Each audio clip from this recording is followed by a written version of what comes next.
Hi, I'm Jim Pavett from Pure Wave Audio. Today we are reviewing the DBX 676 tube channel strip.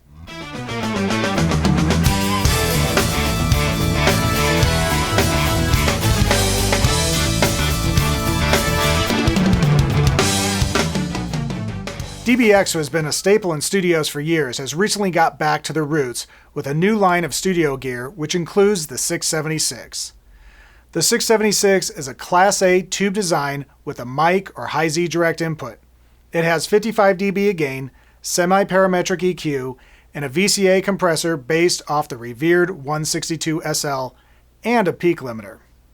You can take an output right out of the mic pre or after the rest of the signal processing.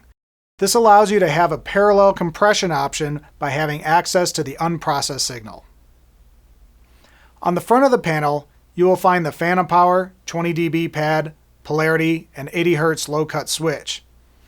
Next to that is your high Z input with an engage button to turn it on. There are two controls for the preamp gain and post-tube attenuation.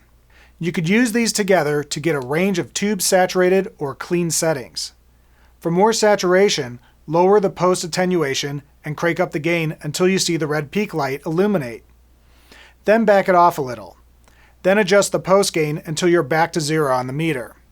For clean, do the opposite. Turn the gain down and the post all the way up. Then adjust the gain until the signal is at operating level. From there we have the semi-parametric EQs with plus or minus 15 dB gain each and an enable button. There's two fixed bands, one at 100 Hz and one at 10 kHz. The mid control goes from 100 Hz to 8 kHz with a choice of wide 0.9 or narrow 2.9 bandwidth. The meter has the ability to look at the input preamp volume, the gain reduction of the compressor, and the unit's overall output volume by the push of a switch. The compressor has all the normal adjustments, threshold, ratio, makeup gain, attack, release, but also DBX famous over easy soft knee circuit for smoother transitions of in and out of compression. They also added the auto attack and release control, which aids in minimizing distortion of bad attack and release settings. They also added a contour circuit that adds a 180 Hz filter on the detection circuit. This allows compressing low-end heavy signals without pumping and breathing. You could get faster attack and release times without artifacts in this mode. If you want to have another source trigger the compressor, there is a sidechain option and input. And lastly, the Peak Plus limiter uses intelligent predictive limiting to determine how much gain reduction to apply and can be used for either subtle transient events or level critical applications where you want to keep the dynamics under control no matter how loud the source becomes. So let's take a listen.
I will have to say, when this unit first came out, it looked very nice, but I was on the fence whether or not it was going to sound as good as some of my other preamps due to the price point. I ran the tube preamp against Millennia, Anthony DeMary Labs, and DW Fern, and the DBX 676 was virtually the same quality. DBX did an excellent job of giving you a great tube preamp with the ability for dirty and clean sounds. The EQ sounds really amazing, and the compressor limiter is packed rich full of features. Now, I found in certain scenarios that using a lot of makeup gain would add some noise, but 90% of the time, I did not have to use a lot of makeup gain, and when you're using the channel strip on a way in to recording, usually the compressor is for taming things, not 20 dB of gain reduction and killing the signal for effect, as you might use with a separate compressor for mixdown. So it is definitely not a deal breaker at all. The DBX 676 comes in at a stunning price of about $1,000, which is half of what the other preamps I was comparing it to, and is well worth the money. Thanks for joining me at purewaveaudio.com. You can find DBX products on our website for purchase. Feel free to email or contact us by phone if you have any more questions.